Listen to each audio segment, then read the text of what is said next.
ఈరోజు హైదరాబాద్ నందు తెలంగాణ అమరవీరుల స్తూపం దగ్గర అదేవిధంగా తెలంగాణ అసెంబ్లీ దగ్గర ఈ ఆంధ్రప్రదేశ్ బేడపుడు రంగాల ప్రజానికానికి వాస్తవాలు తెలియజేయడం ఏమనగా గత కొన్ని రోజుల నుంచి గౌరవ మందకృష్ణ మాదిగ అన్నగారి నాయకత్వంలో ఢిల్లీలో ఉన్న బేడపుడు సమస్య పరిష్కరించాలని చెప్పి 4-5 సార్లు అన్నగారి దృష్టి తీసుకురావడం జరిగింది. 2 పర్యాలు ప్రభుత్వానికి అన్నగారు తన యొక్క లెటర్ ప్యాడ్ మీద ప్రభుత్వానికి న్యాయం చేయాలని ఎలక్షన్ల ముందర ఇవ్వడం జరిగింది. తర్వాత ఎలక్షన్ తర్వాత కూడా బండి సంజయ్ గారికి అయితేనేమి అదేవిధంగా కిషన్ రెడ్డి గారికి అయితేనేమి జాతీయ కమిషనర్ షెడ్యూల్డ్ కులాల జాతీయ కమిషన్ సభ్యులు అయితేనేమి లెటర్లు ఇవ్వడం జరిగింది. అదేవిధంగా ప్రిన్సిపల్ సెక్రటరీ గారికి కూడా social justice and empowerment department principal secretary గారికి కూడా లెటర్ ఇవ్వడం జరిగింది.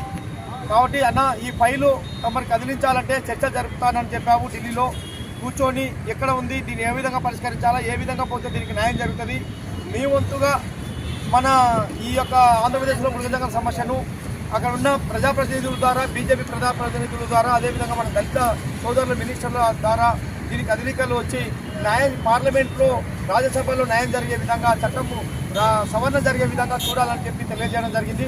దానికి అన్నగారు సానుకూలంగా స్పందించి ఖచ్చితంగా నేను ఢిల్లీ పోయేటప్పుడు రాండి మిమ్మల్ని కూడా తొలకపోతాను, అక్కడే మీ గురించి ఒక రోజు టైం కేటాయిస్తాను ఢిల్లీలో అని చెప్పాడు. ఈ వాస్తవాలు కూడా మాధ్యమాలలో ఆంధ్రప్రదేశ్లో నివసిస్తున్న బుడజంగాల తెలియజేయడం జరిగిందని కూడా ఈ సందర్భంగా తెలియజేస్తున్నాను.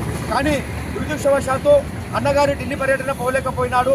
ఎందుకంటే వర్గీకరణ అయిన తర్వాత అన్నగారు ప్రెస్ మీటింగ్ అయిన తర్వాత ఈ తెలుగు రాష్ట్రాల్లో జరుగుతున్న విధానాలు మీ అందరూ కూడా తెలుసు. మా వర్గీకరణ కావాలని వద్దని చెప్పి అదేవిధంగా ఈ ఎస్సీ వర్గీకరణ వల్ల ఉద్యోగాలలో రిజర్వేషన్ కోటా విధానాన్ని ఇంప్లిమెంట్ చేయడానికి ఇక్కడ తెలంగాణ ప్రభుత్వం ఆల్రెడీ డిఎస్సి కానీ ఏపీఎస్ఎస్ కానీ ఇవాళ పోస్టులన్నీ కూడా గ్రాడ్యుయేట్ పోస్టులలో గవర్నమెంట్ పోస్టులు విడుదల చేయడానికి సన్నద్ధం చేసిందనేది కూడా మనం వాట్సాప్ మాధ్యమాలలో టీవీలలో అన్ని చూస్తూనే ఉన్నాం. కాబట్టి దానిలో ఇంప్లిమెంట్ చేయాలనే ఉద్దేశంతో ఆలోచిస్తున్నా.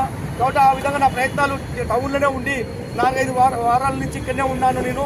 అదేవిధంగా తెలుగు రాష్ట్రాల్లో వరదలు రావడం వలన వరదలు వివస్థలు సృష్టించడం వలన ఎక్కడ పోలేకపోతున్నాం, ప్రజాప్రతినిధులు కూడా కలవలేకపోతున్నాం. అందుకోవడంలో మీ బుడగజంగాల సమస్యలు కూడా నా దృష్టిలో ఉంది. మీరు పదే నా దృష్టికి తీసుకొస్తున్నారు. నా మనసులో ఉంది, మీకు న్యాయం చేస్తాను. ఇక్కడ కొన్ని ఎందుకంటే లోకల్లో ఉన్నాం కాబట్టి ఇక్కడ కూడా ఏపీసీడీ వర్గీకరణ ఇంప్లిమెంట్ అయ్యే విధంగా తెలుగు రాష్ట్రాల్లో చూస్తున్నాను. ఢిల్లీ పోయినప్పుడు ఖచ్చితంగా మీకు పరిష్కరిస్తాను.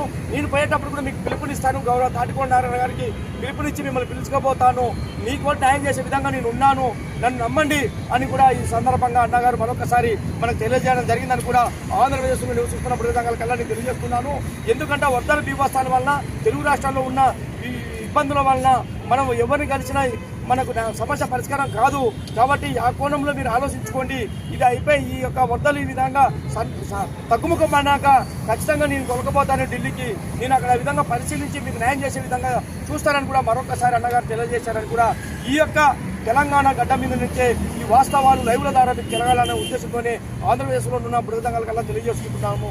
ఆంధ్రప్రదేశ్ బేడపుడు సంక్షేమ సంఘం నిరంతరము ఎప్పటికీ వైపు పోతే జాతికి న్యాయం చేస్తుందో, ఏ కోణంలో పోతే జాతికి న్యాయం చేసుకోగలుగుతామో ఆ కోణంలో మీ ప్రయత్నం చేస్తూనే ఉన్నామని కూడా మరొకసారి ఆంధ్రప్రదేశ్లో నివసిస్తున్న బుడగజంగాల ప్రజానికాలు తెలియజేసుకుంటూ సెలవు తీసుకుంటున్నాను. జై హింద్, జై బుడగజంగం, జై బుడగజంగం.